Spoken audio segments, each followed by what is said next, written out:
요한일서 5장 1에서 21절 말씀입니다.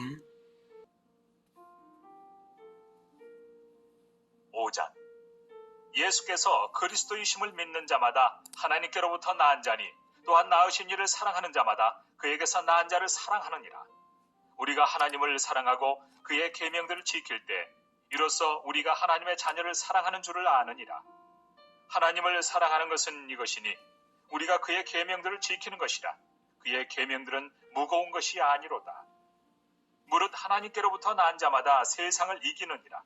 세상을 이기는 승리는 이것이니 우리의 믿음이니라. 예수께서 하나님의 아들이심을 믿는 자가 아니면 세상을 이기는 자가 누구냐? 사랑하는 형제 여러분, 10월 22일 토요일 저녁 목상에 오신 것을 환영합니다. 영지주의 이단들이 예수님의 성육신을 부정함으로써 예수님의 실천도 부정하고 따라서 그리스도인들의 실천이 쓸모없는 것처럼 속이는 논리를 가졌는데요. 사도 요한은 그들이 바로 타락한 적그리스도인 것을 밝혔습니다. 예수께서 성육신하신 그리스도이신 것을 분명히 믿는 자야말로 그리스도께서 몸으로 실천하신 사랑을 받아 성령을 받는 것이고, 그리스도의 영을 받은 사람들이 형제 사랑으로 말씀 교제 실천 생활을 할 때에 그것이 영원한 생명을 누리는 인생인 줄을 가르쳤습니다. 이제 결론을 주는 5장입니다. 먼저 5절까지는 참된 교제의 기초로서의 믿음에 대한 가르침인데요. 예수께서 그리스도이심을 믿는 자만이 사랑의 계명을 준수하며 세상에 대해 승리를 얻는다는 믿음의 중요성을 가르치고 있습니다. 1절 예수께서 그리스도이심을 믿는 자마다 하나님께로부터 난 자라고 말하고 있는데요. 4장 7절에서는 사랑하는 자마다 하나님께로부터 나서 하나님을 안다고 말을 했어요. 그리스도에 대한 믿음과 사랑은 총체적으로 하나임을 알 수가 있습니다. 둘 다 하나님께로부터 났다면 믿었기 때문에 났고 또 사랑하기 때문에 하나님으로부터 난 자다, 이렇게 말하고 있죠. 믿음만 있고 사랑은 없거나 사랑은 있는데 믿음은 없는 그런 것은 있을 수가 없는 것입니다. 믿음이 기초라면 사랑은 그 기초의 표현이고 실천인 것입니다. 그래서 그에게서 난 자를 믿는 자들을 서로 그러니까 그에게서 난 자를 사랑하느니라. 믿는 자들은 믿는 자들을 서로 사랑하는 것입니다. 물론 안 믿는 자들에게도 하나님의 사랑을 전도로서 보여주고요. 2, 3절 우리가 하나님을 사랑하고 그의 계명들을 지킬 때에 이로써 우리가 하나님의 자녀를 사랑하는 줄을 아느니라. 하나님을 사랑하는 것은 이것이니 우리가 그의 계명들을 지키는 것이라. 그의 계명들은 무거운 것이 아니로다. 수직적인 사랑은 수평적인 사랑으로 나타나고 수평적인 사랑은 수직적인 사랑을 증명합니다. 예수님은 수직적인 사랑을 수평적인 사랑의 표현으로 나타내라고 새 계명을 주셨습니다. 요한복음 13장 34, 35절에 새 계명을 너희에게 주노니 서로 사랑하라. 내가 너희를 사랑한 것 같이 너희도 서로 사랑하라. 너희가 서로 사랑하면 이로써 모든 사람이 너희가 내 제자인 줄 알리라. 우리가 서로 사랑하는 것은 무거운 것이 아닙니다.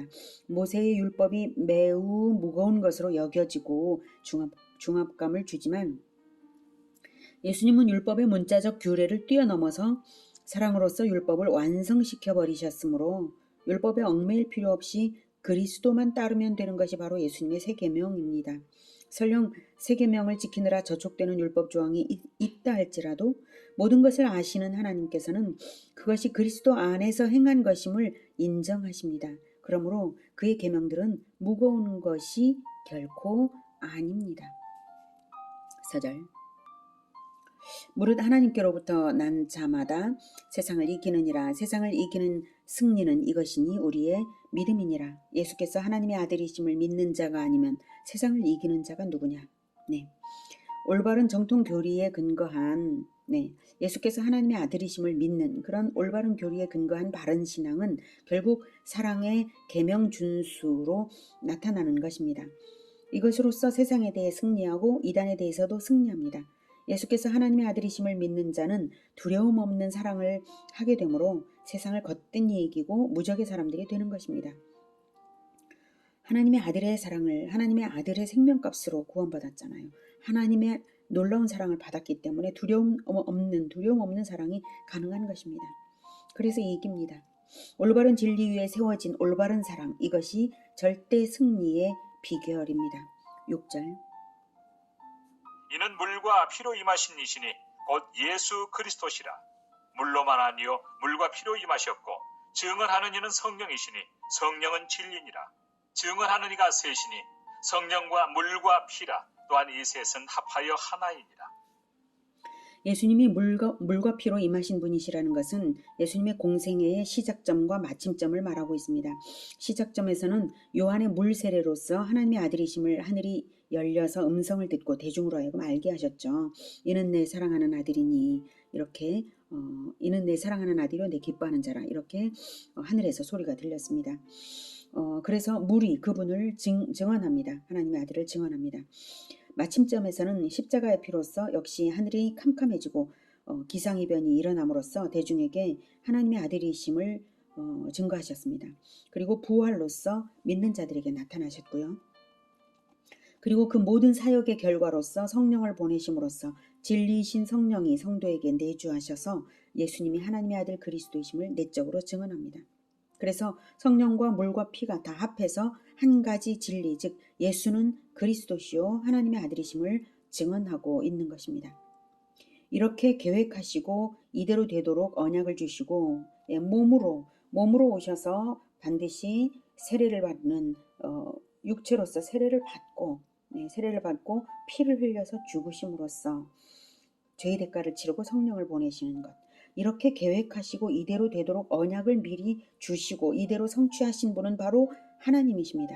물 세례와 피의 대속과 성령 강림의 사건 속에서 각각 하나님 아버지의 역사하심이 나타나서 자기 아들에 대하여 증언하셨습니다. 9절. 만일 우리가 사람들의 증언을 받을진대 하나님의 증거는 더욱 크도다. 하나님의 증거는 이것이니 그의 아들에 대하여 증언하신 것이니라. 네, 사람들의 증언도 마땅히 받는다면 하나님의 증언은 얼마나 큰 증언입니까? 하나님께서 분명하게 그분의 아들에 대하여 증언하신 이것들을 우리가 허투루 보아서는 결코 안 되는 것입니다. 그러므로 하나님의 아들을 믿는 자는 아버지이신 하나님도 믿는 것입니다. 하나님은 그분의 아들을 통하여 우리와 관계하시고 성령으로서 그렇게 하십니다. 10절. 하나님의 아들을 믿는 자는 자기 안에 증거가 있고 하나님을 믿지 아니하는 자는 하나님을 거짓말하는 자로 만드나니 이는 하나님께서 그 아들에 대하여 증언하신 증거를 믿지 아니하였습니다. 또 증거는 이것이니 하나님이 우리에게 영생을 주신 것과 이 생명이 그의 아들 안에 있는 그것이니라. 아들이 있는 자에게는 생명이 있고 하나님의 아들이 없는 자에게는 생명이 없느니라. 하나님의 아들을 믿어 성령을 받은 것은 곧 영생이 있는 것입니다. 성령으로서 교제하는 그것이 영생입니다. 그 교제로서 믿는 자는 자기 안에 믿음으로써 증거가 있는 것이고 그것이 영생입니다. 13절. 내가 하나님의 아들의 이름을 믿는 너희에게 이것을 쓰는 것은 너희로 하여금 너희에게 영생이 있음을 알게 하려 함이라. 그를 향하여 우리가 가진 바 담대함이 이것이니 그의 뜻대로 무엇을 구하면 들으심이라. 우리가 무엇이든지 구하는 바를 들으시는 줄을 안즉 우리가 그에게 구한 그것을 얻은 줄을 또한 아느니라. 예수 그리스도에 대한 바른 믿음의 결과로서 성도에게는 영생이 주어집니다. 그래서 영생이 있는 줄을 이제 알게 한다, 이렇게 말을 하고 있죠. 영생에 있는 줄을 어떻게 아냐면 바로 기도 응답입니다. 주님의 뜻대로 무엇을 구할 때 주님은 들으십니다. 그것이 실제로 실현되는 시점이 언제인지는 알 수 없으나 미래 시점이 될 수 있는 거죠. 예, 당장 들으실 수도 있겠지만, 그리고 먼 미래 시점이 될 수도 있겠죠. 시점은 언제인지 알 수 없지만 주님 뜻대로 구한 기도라면 반드시 응답이 주어집니다. 그러므로 더욱 담대하게 기도할 수 있습니다. 모든 기도 중 특히 어떤 기도를 해야 하겠습니까? 바로 형제 사랑을 위한 기도를 해야겠죠. 형제가 죄에 빠지지 않도록 기도하는 것이 가장 긴급하고 중요한 기도일 것이고요. 기도야말로 전도와 함께 그리스도의 사랑을 실천하는 가장 좋은 예가 됩니다. 16절. 누구든지 형제가 사망에 이르지 아니하는 죄에 범하는 것을 보거든 구하라. 그리하면 사망에 이르지 아니하는 범죄자들을 위하여 그에게 생명을 주시리라. 사망에 이르는 죄가 있으니 이에 관하여 나는 구하라 하지 않노라. 모든 불의가 죄로 돼 사망에 이르지 아니하는 죄도 있도다. 네, 사망에 이르는 죄가 있고 사망에 이르지 아니하는 죄도 있죠. 사망에 이르는 죄는 성령 회방죄입니다. 마태복음 12장 31절은 그러므로 내가 너희에게 이르노니 사람에 대한 모든 죄와 모독은 사하심을 얻되 성령을 모독하는 것은 사하심을 얻지 못하겠고 라고 예수님께서 말씀을 하셨고요. 마가복음 3장 28에서 30절은 내가 진실로 너희에게 이르노니 사람의 모든 죄와 모든 모독하는 일은 사하심을 얻되 누구든지 성령을 모독하는 자는 영원히 사하심을 얻지 못하고 영원한 죄가 되느니라 하시니 이는 그들이 말하기를 더러운 귀신이 들렸다 하미러라. 사람들이 예수님께서 성령으로 하시는 일을 귀신 들렸다라고 비난했었죠. 그때 이 말씀하셨습니다. 성령으로 사역하는 사람을 회방하며 귀신 들렸다 하는 것이 성령 회방죄가 되고요. 또한 자기 자신의 내면에서 역사하시는 성령께서 회개를 촉구하시는데도 회개를 거부하며 하나님을 시험하면 이것 역시 성령을 밀어내는 것이므로 성령을 소멸하는 죄가 되어서 결국 사망에 이르는 죄가 될 것입니다. 그렇게 한 대표적인 사례는 바로 사울 왕이 그렇습니다. 성령을 받았지만 탐심과 질투를 버리지 않고 결국 성령은 그래서 떠났고 악령이 충만해져서 비참한 결과를 당한 것입니다. 성령을 받은 사람들은 성령의 인도하심을 받으면서 성령에 순종해야 하는 것이지 자기 고집으로 죄를 붙들고 있으면 안 되는 것입니다. 그래서 모르고 죄를 짓거나 연약해서 죄를 지은 형제를 위해서 중보기도를 할 때에 하나님께서 그 형제에게 역사하시면서 교제가 살아나게 하시고 죄를 멀리할 힘을 주시는 것입니다. 18절 하나님께로부터 난 자는 다 범죄하지 아니하는 줄을 우리가 아노라. 하나님께로부터 나신 자가 그를 지키심에 악한 자가 그를 만지지도 못하느니라. 또 아는 것은 우리는 하나님께 속하고 온 세상은 악한 자 안에 처한 것이며 또 아는 것은 하나님의 아들이 이르러 우리에게 지각을 주사 우리로 참된 자를 알게 하신 것과 또한 우리가 참된 자 곧 그의 아들 예수 그리스도 안에 있는 것이니 그는 참 하나님이시요 영생이시라. 자녀들아 너희 자신을 지켜 우상에게서 멀리하라. 하나님께로부터 난 자는 18절 하나님께로부터 난 자는 다 범죄하지 아니하는 줄을 우리가 아노라. 네, 사망에 이르는 죄를 짓지 않는다는 뜻이죠. 연약하여서 죄를 지을 가능성은 있으나 이내 회개하고 죄를 버리게 되는 것입니다. 또한 성도가 범죄하지 않을 수 있는 근거는 하나님께로부터 나신 자가 즉 그리스도가 그를 지키심에 악한 자가 그를 만지지도 못하기 때문입니다. 악한 자 마귀가 만지지도 못합니다. 만지지도 못한다는 신체적 표현을 썼지만 마귀가 성도를 예수님으로부터 절대 가로채지 못한다는 뜻입니다. 예수님께서 철통같이 지키심으로 우리가 예수님의 이름으로 마귀를 대적할 때에 마귀는 우리를 속이지도 못하고 유혹하지도 못합니다. 주님께서 이렇게 지키시기도 하지만 우리 편에서도 또한 주님과 깊이 알고 지내는 사귐으로써 우리의 영혼은 지켜지는 것입니다. 우리가 주님 곁에 늘 사귀면서 있어야지 주님을 멀리하면 마귀가 유혹하기 쉽겠죠. 19절 20절에 또 아는 것은 우리는 하나님께 속하고 온 세상은 악한 자 안에 처한 것이며 우리가 하나님께 속해 있다는 것을 알면 하나님과 사귀잖아요. 또 아는 것은 하나님의 아들이 이르러 우리에게 지각을 주사 우리로 참된 자를 알게 하신 것과 또한 우리가 참된 자 곧 그의 아들 예수 그리스도 안에 있는 것이니 그는 참 하나님이시요 영생이시라. 우리가 누구에게 속했는지를 분명히 알면 우리를 자기 것으로 소속시키신 주님과 더욱 가까이하며 사귈 것입니다. 바로 그 사귐이 우리를 든든히 지킵니다. 소속감을 분명히 가지고 가까이 사귀십시오. 그러니 사귐으로써 자신을 지키는 것입니다. 21절 자녀들아 너희 자신을 지켜 우상에게서 멀리하라. 우리 주님과 사귐이 풍성하면 우상을 멀리하게 될 것입니다. 우상에게서 멀리하라고 할 때 우상이란 하나님과의 참된 교제를 방해하는 모든 이단 사설과 인간의 범죄를 총칭하는 것입니다. 주님과의 사귐 이것이 바로 생명이고 우리의 안전보장이고 우리의 풍성함입니다. 자, 정리하죠. 오직 하나님께서 보내신 유일하신 구원자 예수 그리스도를 믿는 자는 하나님의 아들이 되어 하나님을 사랑하고 형제를 사랑하게 되어 있습니다. 하나님이 자기 아들의 생명을 내어주시는 놀라운 사랑을 우리가 받았기 때문에 동일한 사랑으로서 하나님 아들의 삶을 살게 되는 것입니다.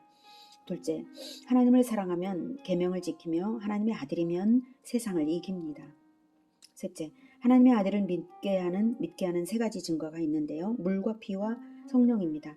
공생의 시작점의 세례 때, 공생의 마지막 지점의 십자가의 피, 공생애와 대속의 결과로서 믿는 자 안에 보내시는 성령. 이 세 가지가 예수는 그리스도시요 살아계신 하나님의 아들이심을 증거합니다. 넷째, 믿음의 결과로서 주어지는 것은 영생인데요. 영생은 기도 응답의 보장과 마귀로부터 지켜주시는 안전보장으로 나타납니다. 다섯째, 주님을 알아가는 사귐이 곧 영생이고 기도 응답이고 안전보장이고 풍성함입니다. 사귐, 그것이 전부입니다. 절대적인 구속의 사랑을 받은 성도라면 주님과 사귀어서 더욱 알아가며 주님을 닮아가는 사랑의 삶을 살 수밖에 없는 것입니다. 하나님은 바로 이 사귐의 회복을 위해서 에덴에서부터 지금까지 그 목표를 가지고 달려오고 계시고 앞으로도 계속 일하실 것입니다. 사귐의 증거가 풍성하게 나타나는 우리 모두의 인생들이 되기를 기원합니다. 기도하겠습니다. 하나님, 우리를 사랑하셔서 우리와 사귀시기 위하여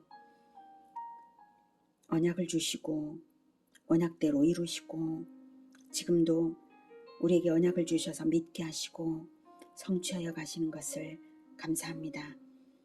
그리고 우리가 본받아 따를 예수 그리스도를 보내어 주셔서 공생애와 십자가의 대속으로서 우리에게 말할 수 없는 사랑을 주시니 너무나 감사합니다. 우리가 하나님 아들의 생명값으로 귀한 사랑으로 구원을 받았으니 우리도 하나님 아들이 되어 따르겠습니다. 주님, 늘 우리 주 예수 그리스도를 더 깊이 알아가게 하시고 닮아가게 하시고 사랑으로서 늘 하나님의 아들임을 나타내어지게 주님 도와 주시옵소서. 예수 그리스도 이름으로 기도드립니다. 아멘. 이어지는 시간은 개인 기도 시간입니다.